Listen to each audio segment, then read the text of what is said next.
اعوذ باللہ من الشیطان الرجیم بسم اللہ الرحمن الرحیم الحمدللہ رب العالمین الرحمن الرحیم اللہم صلی علی محمد وعلی آل محمد۔ تمام کی تمام تعریفیں اور بزرگی اسی ایک اللہ کے لیے جس نے اول تو ہمیں وجود بخشا اور اس کے بعد ہماری ہدایت کا سامان کیا۔ درود ہوں، کروڑوں رحمتیں ہوں اللہ تعالیٰ کی ذات کی، آپ صلی اللہ علیہ وسلم کی ذات پر اور ان لوگوں پر جن کے ذریعے سے یہ دین ہم تک پہنچا، اور میرے بھائیوں ہم اس پر عمل کرنے کے قابل ہوئے۔ اسی ویڈیو کے پہلے حصے میں آپ لوگوں کے سامنے عرض کر چکا ہوں کہ صحابہ کرام مادی قوت نہ ہونے کے باوجود اور افرادی قوت نہ ہونے کے باوجود اور وسائل کی کمی کے باوجود ایک ذہنی اعتماد اور یقین کی کیفیت سے لبریز تھے اور سرشار تھے، اور اس کا عالم یہ تھا کہ وہ بڑے سے بڑے دربار میں بڑے سے بڑے فرعون کے سامنے کھڑے ہو کر، رستم کے سامنے کھڑے ہو کر بھی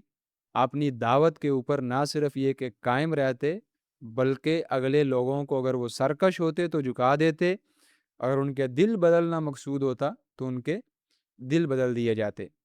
اور میں نے آپ سے عرض کی کہ اس کی وجہ یہ تھی کہ ان لوگوں نے خود کو مکمل وحی الہی کے، اللہ تعالیٰ کی ذات کے اور آپ صلی اللہ علیہ وسلم کے سپرد کر دیا تھا، اور ہم لوگ یہ نہیں کر سکے۔ ہم لوگ جو ہم پر ایک حملہ آور تہذیب ہے، ایک مغربی رہن سہن ہے، ہم اس سے مرعوب ہیں، اور اس سے مرعوب ہو کر ہم لوگ اپنے قرآن پاک کو بھی بدلتے ہیں، اپنے لائف سٹائل کو بھی بدلتے ہیں، اپنی پرائرٹیز بھی چینج کرتے ہیں، اور مکمل اس کے آہنگ، اس کے لباس اور اس کے رہن سہن میں ڈلتے چلے جاتے ہیں۔ اور اسی کے ساتھ ساتھ ہم اپنی دعوت پیش کر کے لوگوں کو دعوت کے مطابق نہیں بدلتے، بلکہ اپنی دعوت ہی کو بدل دیتے ہیں اور خود کو ہی بدل دیتے ہیں۔ اور سب سے بڑی چیز یہ ہے کہ ہم لوگ وہ جو وجہ ہم نے تلاش کی تھی کہ صحابہ اکرام میں یہ ذہنی یقین، اعتماد اور نفسیاتی مضبوطی کیسے پیدا ہوئی، وہ یہ تھا کہ مکمل اللہ کی ذات کے سامنے سر تسلیم خم کرنا۔ ہم یہ کام نہیں کر سکے، بلکہ ہم نے کیا کیا، اپنے ایمان میں خود گات لگائی اور نقصان پہنچایا، اور اپنا یقین اپنے ہاتھوں سے کھو دیا۔ اگر ہم یہ یقین دوبارہ حاصل کریں، اپنے آپ کو مکمل اپنے خدا کو سونپ دینے والی کیفیت دوبارہ حاصل کریں، تو پھر ممکن ہے کہ ہم لوگ احسن انداز سے اور عزت والی انفرادی اور اجتماعی زندگی گزاریں، اور اسلام کی دعوت بڑے اچھے طریقے سے پھلے پھولے اور لوگوں کو اثر انداز کرے۔ ایک واقعہ میں نے آپ کے سامنے رکھا، حضرت ابوبکر صدیق رضی اللہ عنہ کا معراج کا واقعہ، کہ سنتے ساتھ ہی انسان کو کہنا چاہیے کہ نہیں، ایسا کیسے ہو سکتا ہے، یہ ممکن نہیں کہ ایک انسان راتوں رات آسمان کا سفر کرائے، اقصیٰ کا سفر کرائے اور انبیاء کی امامت کروائے۔ لیکن اس کے برعکس انہوں نے اپنی ایک طبیعت اس طرح کی بنا لی تھی کہ جو رسول اللہ صلی اللہ علیہ وسلم کی طرف سے ہدایت آ گئی، بات آ گئی، وہ سچی ہے، اس کو ہم مان لیں گے۔ تو انہوں نے کہا کہ اگر انہوں نے یہ بات کی ہے تو یہ سچ ہے، کیونکہ میں تو اس سے بڑی بات کا یقین کرتا ہوں اور ایمان لے کر آیا ہوں کہ صبح شام ان پر وحی اترتی ہے، آسمان سے فرشتے اترتے ہیں اور انہیں پیغام دیتے ہیں۔ میں تو اس سے بڑی چیز پر ایمان لے کر آتا ہوں۔ اگر ہم صحابہ کرام کی زندگی کو پڑھیں اور تاریخ کا مطالعہ اس رخ سے کریں کہ ان لوگوں نے کیسے اپنی زندگیوں میں تسلیم کی عادت ڈالی اور اپنا اخلاق بنا لیا باقاعدہ کہ کسی بھی چیز کا انکار نہیں کیا جائے گا بلکہ تسلیم کیا جائے گا، اور آپ صلی اللہ علیہ وسلم کی بات کو فرسٹ پریارٹی دی جائے گی۔ آپ دیکھیے، ایک واقعہ ہمارے سامنے آتا ہے اور بڑا خوبصورت واقعہ ہے کہ ایک بڑھیا آپ صلی اللہ علیہ وسلم کے پاس آئی اور اس نے آ کر کہا کہ آپ دعا کیجیے، میں جنت میں داخل ہو جاؤں، میں جنت چاہتی ہوں۔ تو آپ صلی اللہ علیہ وسلم نے از راہ تفنن کہا کہ بوڑھے تو جنت میں نہیں جا سکتے۔ تو اس بڑھیا نے رونا شروع کر دیا۔ اچھا، ہمارا مائنڈ سیٹ دیکھیں کہ ہمارے جتنے بھی علماء کرام ہیں یا ہمارے جتنے بھی واعظین ہیں، وہ یہ واقعہ بیان کر کے تو آپ صلی اللہ علیہ وسلم کی حصے مزاح اور طبیعت کی خوش اسلوبی کو بیان کرتے ہیں۔ اچھی بات ہے، کرنا چاہیے، لیکن جو بنیادی چیز وہ بھول جاتے ہیں کہ آپ دیکھیے کہ بڑھیا نے رونا شروع کر دیا۔ ایک بات آپ صلی اللہ علیہ وسلم کے منہ سے نکلی اور اس کے ذہن میں پہلے سے ایک ایسا پروگرام فٹ تھا، اس نے کہا کہ یہ جھوٹی ہو ہی نہیں سکتی، یہ غلط ہو ہی نہیں سکتی۔ ہمارے جیسا کوئی بندہ ہوتا وہ نہیں یہ کیسے ہو سکتا ہے، یہ تو ممکن ہی نہیں ہے، میں تو اتنے اچھے اعمال کرتا ہوں، میں تو رسول اللہ کے پاس آیا ہوا ہوں، تو یہ تو نہیں ہو سکتا۔ ہمارے ذہن کے اندر ٹرانسمیٹر ہی ایسا فٹ ہے، ہمارے ذہن کے اندر پروگرامنگ ہی ایسی کی ہوئی ہے، ہمارے افکار نے، عقائد نے، صبح شام کی ریلز نے، ہماری فیڈ نے، وہ ہماری تربیت اس طرح۔ لیکن وہ بڑھیا فوراً رونا شروع کر دیا، اس نے کہا یہ تو اگر آپ صلی اللہ علیہ وسلم کی ذات کہہ رہے ہیں تو سچ کہہ رہے ہیں۔ اس نے رونا شروع کر دیا اور کہا کہ نہیں، آپ میرے حق میں دعا کیجیے۔ تو آپ نے فرمایا انشاءاللہ تم جوان ہو کر جنت میں جاؤ گی۔ میرا مطلب یہ تھا کہ بوڑھے جنت میں نہیں جا سکتے، تم تو بڑھیا ہو، تم جنت میں نہیں جا سکتی، لیکن سارے لوگ جوان ہو کر جائیں گے اور تم بھی جاؤ گی۔ اور جب آپ صلی اللہ علیہ وسلم کی ذات نے یہ کہا تو وہ ہنسنے لگ پڑی، وہ خوش ہو گئی۔ دیکھیے کہ کس قدر ان کا ایک مائنڈ سیٹ ڈیویلپ تھا کہ انکار اس میں پایا ہی نہیں جاتا۔ اسی طریقے سے ایک اور واقعہ آتا ہے، ایک قیدی کے بھاگنے کا واقعہ ہمارے سامنے آتا ہے۔ اس میں آپ صلی اللہ علیہ وسلم نے کہا کہ تمہارے ہاتھ ٹوٹ جائیں، تو حضرت عائشہ اپنے ہاتھوں کو دیکھنا شروع کر دیا، حضرت عائشہ نے، کہ میرے ہاتھ ٹوٹ نہ جائیں یا میرے ہاتھ نیچے نہ گر پڑے۔ دیکھا جائے تو یہ اگر مادی نقطہ نظر سے دیکھیں اور اگر ہم فزکس کے حساب سے، نیچر کے حساب سے دیکھیں تو ایک بندے کے کہنے سے کہ تمہارے ہاتھ ٹوٹ جائیں، ہاتھ کیسے ٹوٹ سکتے ہیں؟ لیکن حضرت عائشہ رضی اللہ عنہ نے فوراً ان کا ذہن کس طرف گیا کہ اگر یہ آپ صلی اللہ علیہ وسلم نے کہا ہے کہ تمہارے ہاتھ ٹوٹ جائیں تو یہ ٹوٹ جائیں گے، فوراً ہاتھوں کی طرف دیکھنا شروع کر دیا، لیکن وہ نہیں ٹوٹے، کیونکہ ایک مطلب بات تھی، لیکن ان کے ذہن میں ایک چیز یہ پہلے سے فٹ تھی کہ جو بات آپ صلی اللہ علیہ وسلم نے کر دی وہ جھوٹ نہیں ہو سکتی، اس کو غلط قرار نہیں دیا جا سکتا۔ دیکھیے کہ کس قدر آپ صلی اللہ علیہ وسلم کی بات کے حوالے سے صحابہ کرام اور صحابیات کے اندر تسلیم کی خو پائی جاتی تھی، تسلیم کی عادت پائی جاتی تھی کہ فوری ریاکشن بتا رہا ہے کہ وہ اپنے دماغ اور دل کی مکمل سچائیوں کے ساتھ رسول اللہ صلی اللہ علیہ وسلم کے سامنے حاضر ہیں۔ آپ ایک اور واقعہ دیکھیے، آپ کو پتہ ہے کہ عرب کے لوگ، ان کا جو مزاج تھا کہ وہ بڑی شراب پیتے تھے اور پھر میلوں میں جاتے، ٹھیلوں میں بیٹھتے، واقعات سناتے، شعر و شاعری کرتے اور خطبے ہوتے، اور بڑے بڑے لوگ خطیب تھے جو واقعات پچھلی گئی گزری قوموں کے سناتے۔ یہ ان کا ایک مزاج تھا، وہ لوگ عموماً شراب پیتے تھے اور بڑی بڑی دور سے مہنگی لا کر شراب پیتے، اور خود بھی اس کی وہ باقاعدہ ان کے ہاں صنعت کاری تھی، وہ بناتے بھی تھے کئی جگہوں پر اسے، شراب کے اچھے خاصے وہ عادی تھے۔ لیکن جو ہی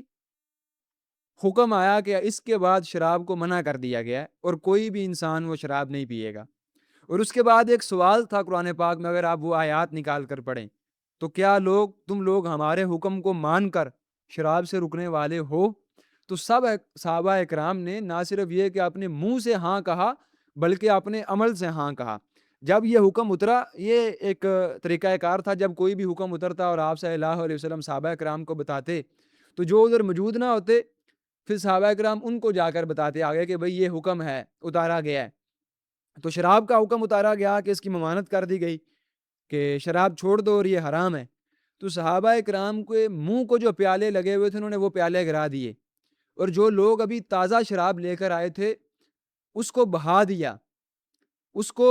کہا جاتا ہے کہ مدینے کی گلیاں شراب سے بھر گئی۔ تو ان لوگوں نے، صحابہ کرام نے یہ نہیں کیا کہ بھئی ہمارے پاس سٹاک ہے، ذخیرہ ہے، چلیں اسے ختم کر لیتے ہیں، اس کی اجازت آپ صلی اللہ علیہ وسلم سے جا کر لے لیتے ہیں اور اس کے بعد چھوڑ دیں گے، بلکہ جو ہی حکم آ گیا تو جس کے منہ کو پیالہ لگا ہوا تھا اس نے بھی چھوڑ دی شراب، اور جس کے پاس ذخیرہ تھا ابھی خرچ کر کے نئی شراب لے کر آیا ہوا تھا اس نے بھی اپنی ساری کی ساری شراب بہا دی۔ یہ ایک بہت خوبصورت واقعہ ہے تسلیم کے حوالے سے۔ آپ دیکھیے کہ عادت جو ایک انسان کو ہوتی ہے وہ یکسر چھوڑی نہیں جاتی، اور یہ انسان کی طبیعت کا مسئلہ ہوتا ہے، اور ہمیں کتنی ہی ایسی ہماری عادتیں ہیں جو اسلام کے، قرآن پاک کے، احادیث کے مختلف احکام کو ماننے سے روکتی ہیں۔ لیکن ادھر کیا ہوا، وہ لوگ ایک دفعہ جب ایمان لے کر آ گئے اور کہہ دیا کہ اللہ کے رسول سچے ہیں، اور پھر حکم اترا کہ اپنی اس عیاشی کو، اپنی اس عادت کو یکسر چھوڑ دو اور ابھی چھوڑ دو، تو صحابہ اکرام نے فوراً اپنے منہ سے لگے ہوئے پیالے توڑ دیے اور مدینے کی گلیاں شراب سے بھر گئی۔ یہ نہیں کیا کہ ذخیرہ اندوزی کی ہوئی ہے، چلیں پی کر بعد میں جب سٹاک ختم ہو جائے گا تو پھر دیکھی جائے گی۔ اسی طریقے سے ایک اور واقعہ ہمارے سامنے آتا ہے کہ اللہ تعالیٰ کی ذات کی طرف سے حکم آیا، حجاب کا حکم آیا کہ جب تم باہر نکلتے ہو تو اپنی بڑی چادریں، مسلمانوں کی عورتیں جو ہیں اپنی بڑی چادریں اپنے ارد گرد لپیٹ لیا کریں۔ تو کہا جاتا ہے، تاریخ ہمیں یہ بیان کرتی ہے، احادیث ہمیں یہ بتاتی ہیں کہ کتنی ہی ایسی صحابیات تھے جن کے پاس اپنے سر پر اوڑھنے کے لیے چادریں نہیں تھی، انہوں نے اپنے کپڑے پھاڑے اور اس کی چادریں بنائی اور اپنے سر پر اوڑھ لی اور پھر اپنے سر پر اوڑھ کر ہی باہر نکلی۔ کتنی ایسی صحابیات تھی جن کے پاس دو دو چادریں تھیں، انہوں نے اپنی بہنوں کو اور اپنی قریبی صحابیات کو وہ چادریں دے دی کہ تم بھی اپنے سر پر یہ چادریں اوڑھ دو۔ یہ ایک بہت بڑا سماجی مسئلہ ہے اور یہ ایک بہت بڑا، سمجھ لیں، دیکھیں نا، ایک عورت ہے، وہ ایک لائف سٹائل کے مطابق زندگی گزار رہی ہے اور اس کے مطابق وہ ریلیکس بھی فیل کر رہی ہے، وہ معاشروں دوسرے سوسائٹیز میں آ جا بھی رہی ہے، محفل اور مجلسوں کو اٹینڈ بھی کر رہی ہے، پروگرامات کو اٹینڈ بھی کر رہی ہے، لیکن ایک حکم آ گیا کہ بھائی اس کے بعد اگر کسی نے گھر سے باہر نکلنا ہے تو اپنا آپ چھپا کر نکلنا ہے، اپنا آپ ڈھانپ کر نکلنا ہے، اور یہ سب سے بہتر اور پاکیزہ طریقہ ہے۔ انہوں نے یہ نہیں کیا یہ کیا بات ہوئی، ہم تو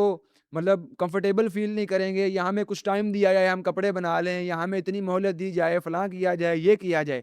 بلکہ جس کے پاس نہیں ہے اس نے اپنے کپڑے پھاڑ کر اپنے سر پر چادر لے لی اور اپنی زین و زیب جو اسے کہتے ہیں زیب و زینت تک چھپا لی، اور جن کے پاس دو تھی انہوں نے اپنے قریبی لوگوں کو، اپنی قریبی صحابیات کو وہ چادریں دے دی۔ لیکن ان لوگوں نے کیا کیا کہ جو ہی حکم اترا اس حکم کی تعمیل کے اوپر سر جھکا دیا، اور یہ نہیں کہا کہ بھئی ہم نہیں مانیں گے یا فلاں چیز نہیں مانیں گے یا اتنی مہلت دی جائے یا یہ کام کیا جائے، بلکہ جب ایک دفعہ ایمان لے کر آ گئے تو پھر مکمل سپردگی، اور یہی مکمل سپردگی آپ دیکھیں، جب یہ مکمل سپردگی آتی ہے نا رسول اللہ صلی اللہ علیہ وسلم کے احکامات کے حوالے سے، دیکھیں فوری چینج کیسے آتا ہے، فوری انقلاب کیسے آتا ہے۔ کہا گیا کہ تم لوگ شراب چھوڑ دو، تو جتنے شراب بنانے والے اڈے تھے اب مسلمان وہاں نہیں جائیں گے، وہ بند ہو گئے۔ جو شراب کے لیے پیسے لگ رہے تھے وہ کسی اچھے کام میں لگیں گے، جو شراب بیچنے والے لوگ تھے وہ شراب بیچنے کا کاروبار چھوڑ کر کوئی اچھا کاروبار کریں گے، جو شراب پینے والے لوگ تھے ان کے ذہن معوف ہو جاتے تھے، اب ذہن معوف نہیں ہوں گے، شراب پی کر گالیاں نکالی جاتی تھی، زنا کیا جاتا تھا، برا بھلا کہا جاتا تھا۔ اب کتنے ایسے کرائم، غلط دندے اور غلط سوچیں اور فکریں اور غلط مزاج تھے جو ایک حکم آنے سے رک گئے، اور نہ صرف یہ کہ ایک حکم آنے سے رک گئے بلکہ اس کے مد مقابل ایک مثبت معاشرہ تعمیر ہونا شروع ہو گیا۔ ہم سمجھتے ہیں انقلاب کوئی بہت بڑی سائنس اور کوئی بہت بڑی چیز ہے،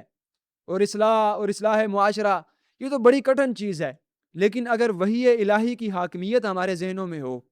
اگر اللہ کے رسول کی بات کو سن کر فوراً عمل کرنا ہمارے افراد کے ذہنوں اور دلوں میں گر کر لے، تو آپ دیکھیں آنن فانن انقلاب آ جائے گا، اصلاح کا معاملہ شروع ہو جائے گا، اور ایک ایسا معاشرہ تعمیر ہوگا لوگ اسے دیکھ کر حیران ہوں گے، اور وہ واقعی صحابہ کرام کے معاشرے کی گرد ہوگا، اس کا عکس ہوگا، اس کی پہچان ہوگی۔ ایک حکم سے فوری انقلاب، ایک حکم سے فوری اصلاح معاشرہ، لیکن ہم لوگ سمجھتے ہیں کہ انقلاب اور اصلاح یہ بہت بڑی چیز ہے اور اس کے لیے پلاننگ یہ اور وہ اس طرح کی چیزیں، لیکن بہت چھوٹی چھوٹی چیزیں ہیں جو ہمارے معاشرے کو یکسر بدل کر رکھ دیتی ہیں۔ اب یہ حجاب والا معاملہ دیکھ لیں، اگر آپ تھوڑا سا اسے ڈیکوڈ کریں تو آگے پتہ نہیں کتنی عورتوں کو دیکھ کر جن کے دل میں کمزوری ہے اور وہن ہے وہ جانور بن جاتے ہوں گے، ان کی خواہش پروان چڑھتی ہوگی، اور کتنے ہی کرائم زبردستی کے اموات کے ہمارے ہاں بھی ہوتے ہیں نا۔ ایک طرف مرد کے دل میں کمزوری ہوتی ہے اور خواہش ہوتی ہے، اور وہ اپنی آنکھوں کا استعمال کر کے جب عورت کو بے پردہ دیکھتا ہے تو بفر جاتا ہے۔ تو ہم دیکھتے ہیں کتنے واقعات ریپ کے ہوتے ہیں، کتنے واقعات ریپ کے بعد مرڈر کے ہوتے ہیں، اور اس کے اوپر ایک پھر پورا سلسلہ شروع ہو جاتا ہے معاشرے میں لڑائی کا اور گفت و شنید کا اور مکالمے کا۔ لیکن اس ایک حکم کی وجہ سے کہ ایک طرف اللہ تعالیٰ کی ذات نے حکم دے دیا عورتوں کو جب باہر نکلو تو تم جلباب اور اوڑھ کر نکلو، خود کو چھپا کر نکلو، اور مردوں کو حکم دے دیا کہ دل کی پاکیزگی حاصل کرو اور نظر کو جھکا کر رکھو، تو اس حکم سے کتنا بڑا انقلاب معاشرے میں پیدا ہوا، جو آگے آپ سمجھ لیں کرائم کی ریشو 90% پر تھی وہ 10% پر آ گئی، 20% پر آ گئی، اور معاشرہ کتنا پاک ہوتا چلا گیا۔ یہ آپ پورا تھرو آؤٹ اگر آپ دیکھیں صحابہ کرام کی زندگی کو اور ان کی لائف کو پڑھیں تو آپ کو نظر آئے گا کہ صحابہ کرام نے واقع ہی جب سر تسلیم خم کیا تو اس کے مقابلے میں انہیں ایک احسن معاشرہ بھی حاصل ہوا اور اپنی دعوت پر یقین اور اعتماد بھی حاصل ہوا۔ سب سے بڑی چیز جو میں سمجھتا ہوں تسلیم کے حوالے سے ہمارے سامنے آتی ہے وہ صلح حدیبیہ کا واقعہ ہے۔ وہ سمجھ لیں کہ سب سے کڑا امتحان تھا، مطلب بہت امتحان صحابہ کرام نے دیکھے۔ میں نے آپ کو یہ شراب کے بارے میں بتایا، حجاب کے بارے میں بتایا اور بہت ساری چیزوں کے بارے میں بتایا۔ ایک واقعہ تو اور بھی ہے جس میں تحویل قبلہ کہہ دیا گیا کہ پہلے صحابہ کرام وہ ایک طرف منہ کر کے نماز پڑھ رہے ہیں، تو اب فوری حکم آیا کہ اب دوسری طرف منہ کر لو، تو صحابہ کرام نے نماز کے اندر اپنے منہ پھیر لیے۔ اب آپ اندازہ کر سکتے ہیں کس قدر سپردگی ہے، کوئی دلیل نہیں۔ سب سے بڑا اطمینان یہ ہے کہ یہ اللہ کے رسول کی بات ہے، یہ اللہ کی بات ہے، تو یہ سچی بات ہے۔ میں نے آپ کو بتایا کہ عقل آج تک سب سے بڑا عقلی اصول جو دریافت کر سکی ہے وہ یہی ہے کہ رسول اللہ سے کامل کوئی نہیں ہے، وہ خدا کے رسول ہیں اور ان کو جو ہدایات مل رہی ہیں وہ اللہ کی طرف سے مل رہی ہیں، لہٰذا اگر ایک دفعہ رسول اللہ پر ایمان لے کر آ گئے ہیں تو پھر ان کی ہر بات سچی ہے اور اسی کو ہی ماننا یہ سب سے بڑا عقلی اصول ہے۔ نہیں تو پھر کبھی ادھر سے نٹشے اٹھے گا تو کہہ دے گا کہ بندے کی سب سے بڑی جو نیڈ ہے وہ سیکس ہے، کبھی ادھر سے ایڈلر اٹھے گا اور کہہ دے گا کہ انسان کی جو سب سے بڑی نیڈ ہے وہ لوگوں کے اوپر قبضہ کرنا اور حکومتیں کرنا اور تفوق کی جبلت ہے، ادھر سے کارل مارکس اٹھے گا، وہ تاریخ کی ایسی تعبیر کرے گا کہ تاریخ میں سوائے مادے کے اور مال کے اور طبقاتی کشمکش کے کچھ نظر ہی نہیں آئے گا، خدا کا وجود بھی ختم ہو جائے گا اور نت نئے افکار ہوں گے اور انسانیت ان افکار کے اندر پھنس کر ایک دن عقل پر یقین کرنے ہی چھوڑ دے گی، عقل سے بھاگ ہی جائے گی۔ اور میں ہمیشہ یہ کہتا رہا ہوں کہ جتنے بڑے عقلی فلاسفر ہیں آپ ان کو اٹھا کر دیکھیے، سب سے پہلے ان کا رد ان کا اسٹوڈنٹ کرے گا، یہ اس کا فرض ہوتا ہے، بنیادی فرض ہوتا ہے۔ جن کا سب سے قریبی اسٹوڈنٹ ہے نا وہ اپنے استاد کا سب سے پہلے رد کرے گا یا اس میں تبدیلی کرے گا، بدلاؤ کرے گا، اور پھر جو اس کا شاگرد آئے گا وہ بھی یہی کام کرے گا۔ جو بنیادی چیزیں ہیں وہ پہلے سے چلی آ رہی ہیں، اس پر سب لوگ یقین رکھتے ہیں، ایمان رکھتے ہیں، لہٰذا سب سے بڑا عقلی اصول جو ہے آج تک دریافت ہو سکا وہ یہی ہے کہ ایک کامل کے سامنے سر تسلیم خم کر دیں، ایک خدا کے سامنے سر تسلیم خم کر دیں، کیونکہ وہ اول و آخر کا جاننے والا ہے، وہ ظاہر اور باطن کا جاننے والا ہے۔ اگر ایک مغربی فکر پیش کرنے والا فکر پیش کرے گا تو اس میں مغرب کی بڑی زیادہ حمایت ہوگی۔ آپ کلیش آف سویلائزیشن کتاب پڑھ کر دیکھ لیں، امریکی تہذیب کو کس طریقے سے فیسینیٹ کر کے پیش کیا جائے گا، ایڈمائریبل کر کے کیا جائے گا۔ اگر ایک مشرق کا بندہ کوئی فکر پیش کرے گا تو اس میں مشرق کے لیے عصبیت ہوگی۔ خود اپنے ہاں دیکھیں، کوئی اسلام کو ڈیفینڈ کرنے کے لیے کبھی کبھی اسلام کی ایسی چیزیں بیان کر دے گا جو اسلام میں ہے ہی نہیں۔ کوئی عیسائیت کو ڈیفینڈ کر رہا ہے تو وہ اس سطح پر چلا جائے گا کہ عیسائیت کے تعصب میں مارا جائے گا، صحیح ہے، لیکن اللہ تعالیٰ کی ذات جو ہیں وہ بالکل کامل ہے، کوئی نقص نہیں ہے، اور انہوں نے جو پیغمبر بھیجے وہ اپنی ہوائے نفس سے نہیں بولتے، اپنی عقل سے نہیں بولتے، تخمینے نہیں لگاتے۔ قرآن پاک جو یہ عقلی چیزیں انہیں تخمینے کہتا ہے، تکے کہتا ہے، وہ یہ نہیں کرتے، بلکہ وہ کیا کرتے ہیں؟ اللہ تعالیٰ کی ذات کی عنایت کی ہوئی ہدایات سے بولتے ہیں، وہی سے بولتے ہیں۔ لہذا سب سے بڑا عقلی اصول جو آج تک عقل دریافت کر سکی ہے وہ یہ ہے کہ سر تسلیم خم کر دیں۔ لہٰذا ابن قیم رحمہ اللہ نے اس لیے کہا کہ سب سے کامل فرد وہ ہے جو سب سے زیادہ اپنے آپ کو اللہ کے سپرد کر دے، رسول اللہ کے سپرد کر دے، وہی الہی کے سپرد کر دے۔ تحویل قبلہ والا میں نے آپ کو بتایا کہ دوران نماز منہ پھیر لیے، کوئی سوال نہیں، کوئی پس و پیش نہیں، کوئی کچھ نہیں۔ اب دیکھیے صلح حدیبیہ میں کیا ہوا کہ صحابہ کرام ایک بڑی تعداد میں مدینہ سے نکلے اور کہا کہ ہم مکہ جا رہے ہیں حج کی غرض سے، اور آپ صلی اللہ علیہ وسلم کو یہ بشارت بھی دی گئی کہ ہم تمہیں حرم میں داخل کریں گے۔ صحابہ کرام نے احرام باندھے ہوئے ہیں اور احرام باندھ کر وہ نکلے سفر میں، اور حضرت عثمان رضی اللہ عنہ کو بھیجا نیگوشیٹ کرنے کے لیے آگے مکہ میں۔ تو خبر یہ آتی ہے کہ حضرت عثمان رضی اللہ عنہ نہ صرف یہ قید کیے گئے ہیں بلکہ انہیں قتل کر دیا گیا، معاذ اللہ انہیں شہید کر دیا گیا۔ اب دیکھیے، ایک تو وہ نکلے ہوئے ہیں حج کرنے کے لیے، حرم میں جانے کے لیے، دوسرا ایک بہت بڑی تعداد میں ہے، تیسرا رسول اللہ صلی اللہ علیہ وسلم کو بشارت بھی ملی ہوئی ہے ہم تمہیں لے کر جائیں گے مکہ میں، حرم مکہ میں لے کر جائیں گے۔ چوتھا یہ کہ ان کے بہت قریبی اور بہت محبت کرنے والے ساتھی جو صحابہ کرام کو کبھی پانی لے کر دے رہے ہیں، کبھی فنڈ دے رہے ہیں، کبھی زمینیں لے کر دے رہے ہیں، کبھی کچھ کر رہے ہیں، وہ پکڑ لیے گئے ہیں اور وہ رسول اللہ کے داماد بھی ہیں، اور نہ صرف یہ پکڑے گئے ہیں بلکہ انہیں قتل کر دیا گیا ہے۔ عزم بھی اور غصہ بھی دونوں مل گئے۔ تو صحابہ کرام نے اس کے بعد پھر بیعت کی، جسے بیعت رضوان کہا جاتا ہے کہ ہم حضرت عثمان رضی اللہ عنہ کا بدلہ لیں گے۔ ان کے جذبات کس قدر بڑے ہوئے تھے، کس قدر آگے گئے ہوئے تھے، لیکن جو ہی ادھر سے کفار کی طرف سے نیگوشیٹ کرنے کے لیے سہیل بن عمر آئے اور انہوں نے آ کر کہا کہ ہم آپ کے ساتھ معاہدہ کرنا چاہتے ہیں، صلح حدیبیہ کا معاہدہ یہ کرنا چاہتے ہیں، تو آپ صلی اللہ علیہ وسلم کو ہدایات کی گئی کہ آپ یہ معاہدہ کر لیں۔ جو یہ شرائط کہہ رہے ہیں نا، ان شرائط کے اوپر آپ معاہدہ کر لیں، کہ اس میں مین شرط تو یہی تھی کہ جتنے لوگ بھی بھاگ کر آئیں گے مکہ سے مسلمان ہو کر مدینہ، انہیں واپس کیا جائے گا۔ تو یہ ایک بہت بڑی شرط تھی کہ مسلمان اپنے بھائیوں کو واپس کر دیں گے پھر کفار کے مظالم سہنے کے لیے۔ تو آپ صلی اللہ علیہ وسلم نے کہا کہ ہم اس شرط کو اور اس صلح کو مانیں گے۔ اب ایک طرف اللہ کا حکم آ گیا اور ایک طرف غصہ ہے، ایک طرف عزم ہے، اور ایون کہ ایک طرف دفاع دین کا جذبہ بھی ہے کہ صحابہ کرام کو یہ لگ رہا تھا، ایون کہ عمر کو یہ لگ رہا تھا کہ اگر ہم نے یہ بات مان لی صلح والی اور ان کی شرائط پر صلح کر لی، پھر تو ہمارے لوگ ادھر مارے جائیں گے اور اسلام مقہور ہو جائے گا، مجبور ہو جائے گا۔ جب ہم سچے دین پر ہیں، سچے نبی کی اطاعت کر رہے ہیں، تو ہم دب کر کیوں صلح کریں،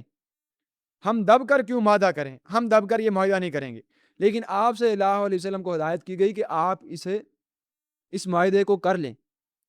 اور اس صلح کو کر لیں، آپ کفار کے ساتھ یہ معاہدہ طے پا لیں۔ اس کے بعد کیا ہوا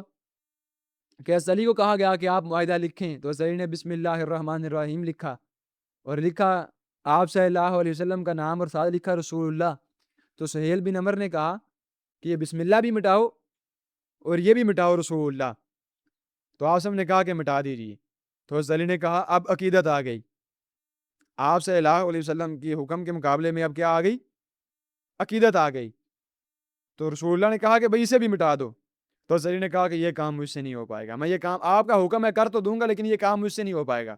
تو آپ صلی اللہ علیہ وسلم کی ذات نے آگے بڑھ کر کہا کہ جب اللہ تعالیٰ کی ذات نے کہا ہے معاہدہ کرنا ہے تو پھر اتنی سی بات سے ہم رک نہیں سکتے۔ آگے بڑھ کر مٹا دیا، خود اپنا نام مٹا دیا اور محمد بن عبداللہ لکھا سادہ، اور بسم اللہ بھی مٹا دی۔ کیوں کہ اصل میں حکم اللہ کا تھا، عقیدت بھی نہیں دیکھی، جذبات بھی نہیں دیکھے، عزم بھی نہیں دیکھا، غصہ بھی نہیں دیکھا کہ ہمارا مطلب اتنا قریبی ساتھی قتل کر دیا گیا، شہید کر دیا گیا۔ اور میں آپ کو بتاتا ہوں جذبات اس وقت کس قدر تھے، بلکہ اسی دوران حضرت ابو جندر رضی اللہ عنہ بھاگ کر آئے مکہ سے، اور بڑی دیر کوشش کرنے کے بعد بھاگ کر آئے، پہلے ان پر مظالم کیے جا رہے تھے۔ تو اب معاہدہ طے پہ آ گیا کہ جو مسلمان بھی بھاگ کر آئے گا اسے واپس کیا جائے گا۔ تو اب آپ صلی اللہ علیہ وسلم کی ذات نے واپس کرنا تھا،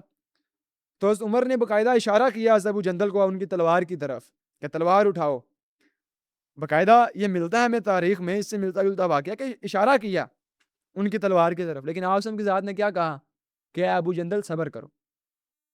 صبر انشاءاللہ اپنا نتیجہ لے کر آئے گا، تم کیا کرو، صبر کرو، کیونکہ یہ اللہ کی تعالیٰ کی ذات کا حکم ہے، تو ہمیں مکمل کیا ہے، ہم نے ان کے حکم کی اطاعت کرنی ہے، اپنے آپ کو مکمل سپردگی دینی۔ لہٰذا اتنی چیزوں کے ہونے کے باوجود دفاع دین کا جذبہ بھی تھا، عقیدت بھی تھی، عزم بھی تھا، حوصلہ بھی تھا، غصہ بھی تھا، اور گھر سے نکلے ہوئے بھی تھے، سفر پر بھی تھے، ایک محنت بھی تھی، لیکن جو ہی حکم آ گیا پھر سب صحابہ کرام نے، آپ صلی اللہ علیہ وسلم کی ذات نے تعلیم دی صحابہ کرام کو، اور صحابہ کرام نے وہ بات مان لی۔ اس کے بعد دیکھیے قرآن پاک میں صلح حدیبیہ کو فتح مبین کہا گیا ہے، اور بعد میں معاملہ یہ پیش آیا کہ خود کفار مدینہ میں آئے اور آ کر رسول اللہ سے کہا کہ بھائی یہ معاہدہ توڑو، مطلب کفار خود ذلیل ہو گئے، کیونکہ ہوا یہ کہ حضرت ابو بصیر رضی اللہ عنہ جب مکہ سے بھاگ کر آئے تو مدینہ والوں نے تو انہیں واپس کرنا تھا، لہٰذا انہوں نے ساحل پر ڈیرے ڈال لیے۔ جتنے بھی لوگ اب مکہ سے بھاگ کر آ رہے تھے وہ ساحل پر جا رہے تھے حضرت ابو بصیر کے ساتھ، تو وہ ایک چھوٹا موٹا لشکر بن گیا۔ اب انہوں نے کیا کرنا، جتنے کفار کے لشکر جاتے ان کو لوٹ لینا، جتنے قریش کے لشکر جاتے ان کو لوٹ لینا۔ اب وہ تنگ پڑ گئے، انہوں نے کہا کہ ہمارے ساتھ یہ معاہدہ توڑو، ہم یہ معاہدہ توڑنا چاہتے ہیں۔ تو اللہ تعالیٰ کی ذات نے کفار کو ذلیل کر دیا اس معاہدے کے نتیجے میں، کیوں کہ اللہ تعالیٰ کی ذات کامل ہے، اللہ تعالیٰ کی ذات ظاہر اور باطن کو جانتے ہیں، آنے والے احوال کو بھی جانتے ہیں، آنے والے واقعات کو بھی جانتے ہیں۔ تو اس سے پھر جو صحابہ کرام کو تعلیم ملی، انہوں نے پھر اپنی پوری زندگی کے لیے اسی چیز کو اپنا وصف بنا لیا، اپنی خوبصورتی اور خوبی بنا لی کہ بھائی سر تسلیم خم کیا جائے گا رسول اللہ صلی اللہ علیہ وسلم کی بات کے سامنے، اللہ کی بات کے سامنے، اصل میں اسی میں فلاح ہے، اسی میں بڑی کامیابی ہے۔ اور پھر دیکھیے کہ وہ لوگ آخرت میں بھی کامیاب ہوں گے انشاءاللہ، اس کی سندیں ہمارے پاس ہیں، اور وہ لوگ اس معاشرے میں بھی کامیاب ہوئے کہ نہ صرف یہ کہ خود بدلے بلکہ پورا کا پورا معاشرہ ہی بدل کر رکھ دیا۔ یہ ہمارے سامنے چند مثالیں اور آتی ہیں صحابہ کرام کی زندگی سے، جس میں انہوں نے سر تسلیم خم کی اور انہوں نے ایک ایسا عقلی اصول دریافت کیا کہ رسول اللہ کی کامل ذات پر ایمان لے کر آ جائیں، کامل وحی پر ایمان لے کر آ جائیں اور اسی کو ہی مانیں، چاہے ظاہری صورتحال اس کے خلاف ہو، چاہے مادی صورتحال اس کے خلاف ہو،